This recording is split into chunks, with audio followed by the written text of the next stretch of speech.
আসসালামু আলাইকুম। বান্দরবন তাবতাখুম পায়ে হেঁটে ট্রেকিং করার সময় হাঁপিয়ে যাওয়ার মতো একটি অবস্থা দেখতে পাচ্ছেন। উঁচু নিচু রাস্তা, পাহাড়ের পাশ দিয়ে, পাহাড়ের উপর দিয়ে হাঁটতে হাঁটতে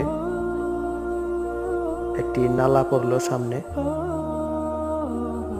কোথাও হাঁটু পানি, কোথাও বুক পানি, আবার কোথাও অথাই পানি। এখানে এসে নৌকা সংকট পড়ার কারণে কেউ কেউ সাঁতরে পার হয়ে যাচ্ছে। দেখতে পাচ্ছেন দেবতাখুমের নালা খাল। সুন্দর একটি পরিবেশ, যদিও তাপমাত্রা অনেক বেশি ছিল, গলা শুকিয়ে যাচ্ছিল হাঁটতে হাঁটতে।